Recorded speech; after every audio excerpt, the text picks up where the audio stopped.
The remarkable scenes that have been unfolding in cities across this country yet again. Protests over the death of George Floyd while in police custody now in their 8th night, including right here in New York City. Thousands of protesters all over the city. Tonight, a curfew now here in New York at 8 p.m.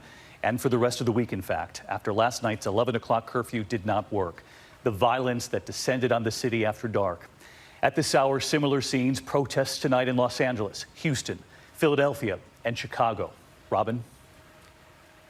David, as you well know, the image that we have coming in now, tens of thousands demanding justice and change in the U.S.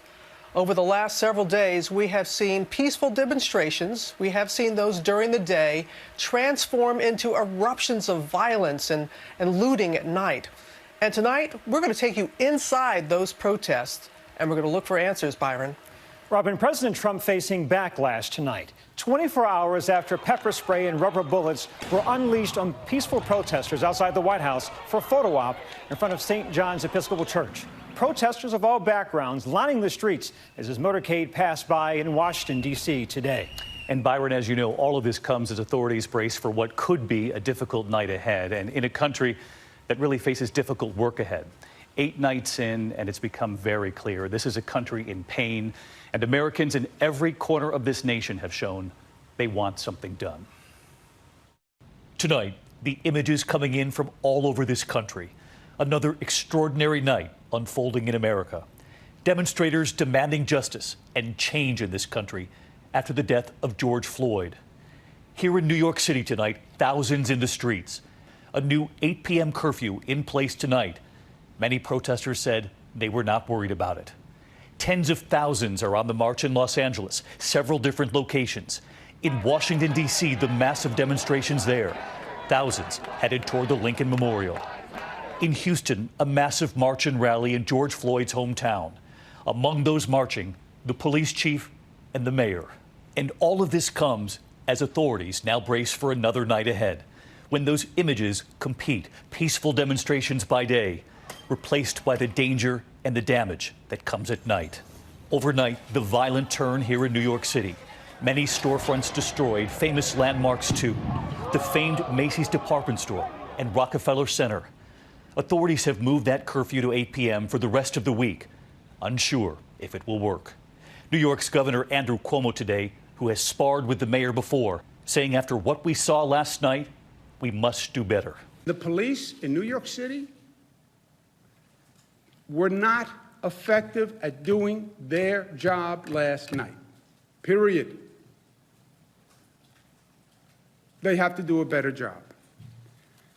But separate the protesters from the looting.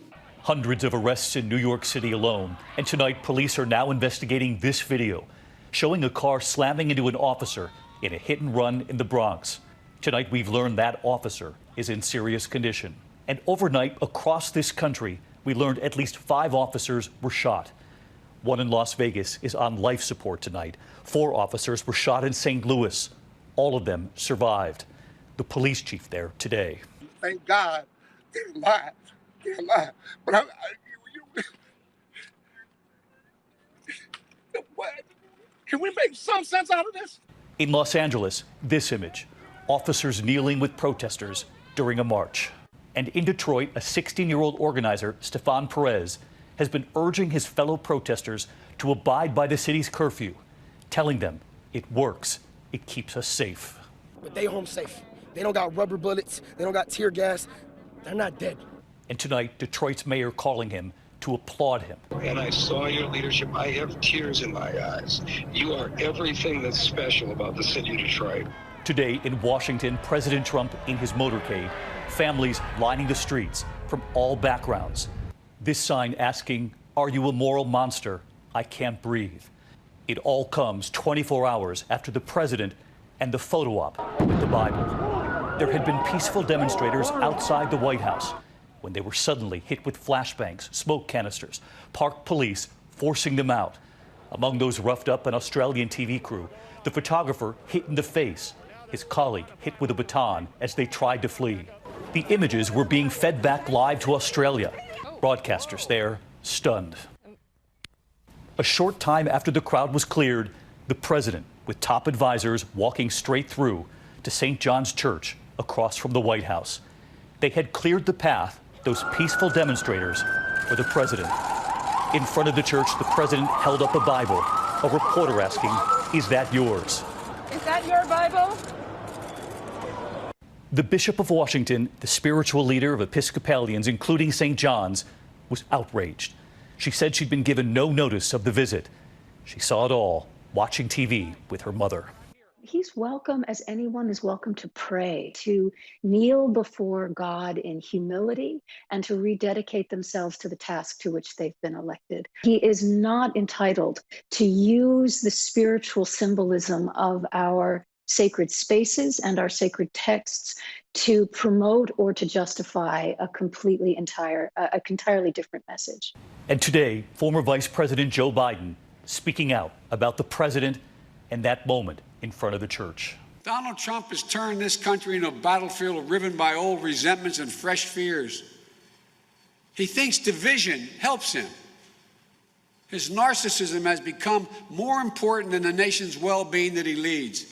And then Biden's promise to Americans, less than 6 months until the election. But I promise you this, I won't traffic in fear and division. I won't fan the flames of hate. I'll seek to heal the racial wounds that have long plagued our country, not use them for political gain. And this evening, just before we came on the air, a striking moment here in New York City. Doctors, nurses, healthcare workers on the front lines in the middle of another crisis, this pandemic, taking a moment to kneel. They said, "You have supported us. We now support you." A message to Americans who want change.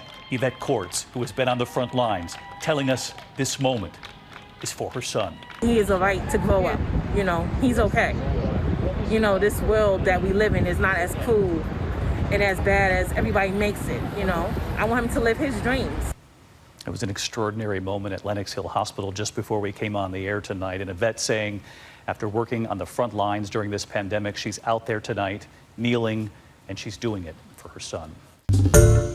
Hi, everyone. George Stephanopoulos here. Thanks for checking out the ABC News YouTube channel. If you'd like to get more videos, show highlights, and watch live event coverage, click on the right over here to subscribe to our channel. And don't forget to download the ABC News app for breaking news alerts. Thanks for watching.